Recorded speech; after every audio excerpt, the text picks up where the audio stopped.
A smiling couple in a sunlit photograph looks just like an ordinary 1940s family. The man in the perfectly pressed uniform is Amon Goeth. He is the most sadistic commandant in the SS. His mistress, Ruth Irene Calder, stands right beside him. They laugh in the sun. They look perfectly untroubled, but a few hundred meters away from their private villa, 20,000 prisoners starved in the mud of the Plaszow concentration camp. That hidden reality eventually destroyed a life decades later. A single history book sat on a shelf in a Hamburg library. It held a secret that would break a 38-year-old woman named Jennifer Teege. She walked into the building. She pulled the heavy volume down. Her fingers pressed against the cold, glossy paper of the photo insert. She turned the pages. She stopped. She saw that exact photograph of the laughing couple. Then, she recognized her own mother's face staring back at her from the text. Her entire identity shattered right there in the aisle. Jennifer was born in 1970. That was exactly 24 years after a Polish court sentenced her grandfather to death, and a hangman executed him in Krakow. She spent her childhood never hearing his real name. She lived unaware of the mass murder attached to her own family tree. Now the truth rested right in her hands. The man who casually shot inmates from his balcony was her direct ancestor. A black woman carried the blood of a Nazi officer. By the Nuremberg laws of 1935, that exact bloodline meant a death sentence for Rassenschande, or racial disgrace. The man who guarded those rules lived a bizarre double life right on the edge of the killing fields. A young German secretary named Ruth Irene Calder unpacked her dresses in a spacious villa in occupied Poland. The house sat just meters away from the barbed wire of the Plaszow camp. She prepared for the evening and stood smiling for the photographer next to Amon Goeth, ignoring the barracks stretching out behind them. Ruth Irene Calder slipped into her elegant clothes for dinner, while the camp outside continued its grim daily routine. You could hear the clinking of expensive crystal glasses on the villa terrace, blending with the sharp barks of command from the guards across the fence. Luxury, classical music, and loud laughter dominated one side of that concrete boundary. Starvation, forced labor, and daily executions defined the other side. They hosted lavish parties and drank fine wine, while guards killed prisoners for sport, just a few steps away from their front door. She chose to see the loving partner, shutting out the commandant who ran a mass murder operation. That intense denial did not end when the war was lost, and it passed straight to the next generation. The Polish court hanged Göth in September 1946, but Ruth Irene always defended his memory to their daughter, Monica Hertwig. She told the girl he was a good and caring man who was simply following his orders. Monica grew up trapped in the shadow of that lie, remaining loyal to a mother who refused to acknowledge reality. Later in life, Monica had a brief relationship with a Nigerian university student, eventually giving birth to Jennifer. The family hid their history for decades under layers of post-war silence and deliberate ignorance. The truth only broke through when Jennifer was 38 years old, wandering into a Hamburg library and pulling a book from the shelf. She recognized her mother's face on the printed pages, read her grandfather's name, and collapsed right there on the floor. She realized that her own grandfather would have shot her without a second thought because of her mixed race. Ruth Irene Calder avoided the confrontation entirely. She took her own life in 1983, shortly after giving an interview about her time on the villa. Ruth's death sealed her personal silence, but it does not explain how her lover became a monster. To understand how an ordinary Viennese citizen evolved into a camp commandant, you have to look at the society that raised him. March 12, 1938. Nazi Germany annexed Austria, and within hours the streets of Vienna vanished under a flood of swastikas. Ordinary people did not just watch the takeover, they cheered loudly. Crowds dragged Jewish shop owners outside, forcing them to scrub the pavement on their knees. Men in tailored suits stood by and applauded. This was the environment Amon Goeth craved. He was born in Vienna on December 11, 1908. His family ran a successful publishing business. It looked like a privileged childhood on paper, but his aunt raised him, and he grew into a cold, resentful teenager. School bored him entirely, and authority irritated him. He studied agriculture briefly before dropping out. He only cared about power. By his late teens, he was already marching with anti-Semitic paramilitary groups. In 1930, Göth joined the Austrian Nazi Party. Soon after, he enlisted in the SS. The organization was expanding fast across Europe. The SS grew from 280 members in 1929 to over 50,000 by 1933. It was a magnet for aggressive, ambitious young men.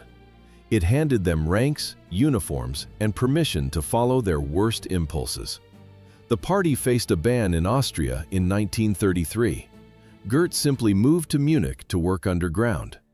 He smuggled weapons, radios, and propaganda across the border. Austrian police arrested him once, but let him go for lack of evidence. He never quit. When the Anschluss happened in 1938, Göth returned to Vienna openly. He walked the same streets where citizens now celebrated violence.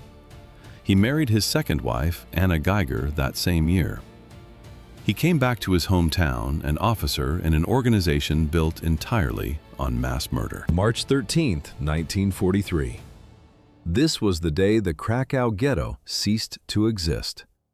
That Viennese society molded a willing functionary and sent him east to Poland, giving him the unrestricted power to build his own private world. Before the invasion on September 1, 1939, the Jewish population of Krakow exceeded 60,000 people. Göth had volunteered for the Waffen-SS right as the war began, moving quickly into the administration of occupied territories. By the summer of 1942, he joined Operation Reinhard, the organized program responsible for the major extermination centers. He managed property confiscation and coordinated the railway transports feeding people into those gas chambers. His superiors noticed his results, and they rewarded him with his own command the following year at Krakow Plaszow. The SS ordered a new concentration camp built just outside the city, choosing a location designed to erase cultural memory. They built a sprawling facility for the living, directly on top of the bones of the dead. The grounds covered 2 demolished Jewish cemeteries. Prisoners dug through the dirt with their bare hands, hauling out ancient gravestones and human remains to clear space for concrete foundations. Men swung heavy sledgehammers, smashing the carved monuments into pieces. The sharp crack of breaking stone echoed across the worksite as workers crushed the headstones to pave the camp access roads. When the construction pace fell behind schedule, Göth ordered executions to make the remaining laborers work faster. The final liquidation of the ghetto finished the physical erasure. SS units drove families from their homes at gunpoint, sorting people on the streets. Soldiers loaded the elderly, the sick, and the youngest children onto trains bound for immediate murder. The operation wiped a centuries-old community off the map in a single morning. Officers pointed those deemed strong enough for hard labor toward the newly paved cemetery roads. Thousands of survivors marched under heavy armed guard toward the open gates of Plaszow. Those thousands of people walked through the gates into a reality where one wrong movement meant immediate death. The commandant stepped out onto his villa balcony. He held a hunting rifle. He looked down and chose his first target for the day. Amon Goeth called himself their god. He proved it every morning. A sharp crack of a rifle shot echoed across the parade ground during roll call. Then another. He killed people for resting on a shovel. He shot them for failing to salute fast enough. If a prisoner looked too weak, they died. He once executed a cook simply because his soup was served too hot. Plaszow eventually held over 20,000 prisoners, all living at the mercy of his mood swings. The killings followed a predictable routine. Collective punishment kept the camp in line. If one inmate managed to escape, Guards pulled 10 random people from the barracks and shot them. Göth sometimes executed every 5th person just to remind them who was in charge. He patrolled the grounds with 2 massive Great Danes named Rolf and Ralph. He trained the dogs to tear prisoners apart on command. He let the animals loose on the workers. He just watched. Guards dragged a terrified woman straight from a fresh transport into the commandant's quarters. They pushed her toward a piano. In Plaszow, death did not just follow the morning roll call. It arrived to the sound of classical music. In 1943, Natalia Karp sat on the wooden bench. She was losing her mind from fear. Her hands trembled over the keys as she struck the first chords. She played Frédéric Chopin's Nocturne in C-sharp minor. It was the most delicate piece in the repertoire, chosen for a man who murdered dozens for entertainment. The quiet piano notes echoed through the heavy silence of the room, where prisoners stood completely frozen, afraid to breathe. Natalia played to survive. When the final note faded, Amon Goeth paused and allowed her and her sister to live. This high European culture merely masked the reality outside the villa windows. The music drifted toward a hill called Hujowa Gorka. This site was once an old Austrian military fort. The SS turned these defenses into a massive, open grave. Executioners stacked bodies on layers of wood and burned them to hide the evidence. Survivor records eventually logged the final toll of this camp: between 8 and 12,000 killed. Escaping the squads at Hujowa Gorka required more than luck, because survival meant buying the commandant's loyalty. How do you manage a man who shoots prisoners for casual entertainment? You pour him the right vintage cognac and hand over cash bribes. The office frequently smelled of expensive French liquor and cigarette smoke during these off-the-books transactions. Oskar Schindler, an industrialist running an enamelware factory nearby, understood this corrupt dynamic perfectly. He attended the lavish parties, drank heavily with the SS staff, and supplied a steady stream of luxury goods. Amon Goeth utilized his authority to murder people, while Schindler leveraged sheer flattery to pull workers from the lists. Following another heavy payoff, Schindler marched hundreds of his Jewish workers completely out of the Plaszow gates. But the habit of expensive cognac and heavy bribes eventually turned against him. Gestapo officers arrested their own commandant. The formal charge focused on furniture and currency theft, while mass executions never even appeared in the paperwork. Agents tore apart the villa rooms, meticulously logging stolen Persian rugs. They documented hidden jewelry boxes. Outside the windows, dead prisoners lay in the dirt, but the investigators ignored the bodies completely. SS Judge Konrad Morgan directed a strict anti-corruption unit across the camps. He prosecuted commanders for personal embezzlement, but officially overlooked the extermination programs. The stash revealed a massive scale: over 10,000 diamonds, paintings, and carpets. By September 1944, he sat in a Gestapo cell. The SS treated his financial greed as a severe crime, yet the collapsing Reich never finished the trial. Bureaucrats quietly abandoned the case. SS doctors declared him mentally unfit for duty. They moved him to a sanitarium in Bad Tolz, Bavaria.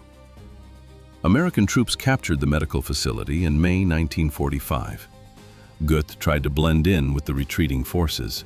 The rough fabric of a standard Wehrmacht uniform scratched his skin, hiding his actual SS rank. He claimed he was just a soldier, but former Plaszow inmates pointed him out and recognized his face despite the regular army uniform. American military patrols handed the recognized prisoner over to Polish authorities, and by 1946, Amon Goeth ended up inside a Krakow courtroom. The defendant sat in the wooden dock looking bored and confused by the surrounding crowd. Over 10,000 dead became the official body count in the formal indictment from the Supreme National Tribunal. The steady, tense murmur of hundreds of surviving inmates filled the packed room between August 27th and September 5th. Witness after witness described the daily balcony shootings, the trained dogs tearing people apart, and the forced liquidations of the Krakow and Tarnow ghettos. Göth merely claimed he followed standard military orders. He asked out loud why so many Jews were still sitting in the gallery when he thought the camps erased them all. He polished his nails. The trial for 10,000 lives ended with a simple verdict: death by hanging. September 13th, 1946. Guards at Montelupic prison prepared a heavy rope for a man who stood 2 meters tall. They brought Amon Goeth to the wooden scaffold. The planks creaked under his weight. The executioner slipped the noose around his neck and pulled the lever. Göth dropped, but his boots hit the dirt. The rope was too long. Guards hauled the 37-year-old killer back up the steps. They shortened the cord. The lever slammed down again. Another failure. The drop lacked the force to snap his neck. They dragged him up a third time. They adjusted the knot. The trapdoor swung open, and the third attempt finally worked. The state cremated his body. They dumped the ashes into the Vistula. It is the longest river in Poland, flowing for over 1,000 kilometers. The current carried his dust all the way down to the Baltic Sea. The water erased every physical trace. No grave marks the earth. No stone remembers him. Decades later, the ashes settled, but the trauma stayed. In the 21st century, a black German woman discovered a horrifying truth. Jennifer Teege realized the man on the gallows was her grandfather. Under the race laws he enforced, he would have murdered her without hesitation. She wrote a book to process the nightmare. Jennifer closes that book inside a quiet Hamburg library. She sits there today, knowing exactly whose blood runs through her veins.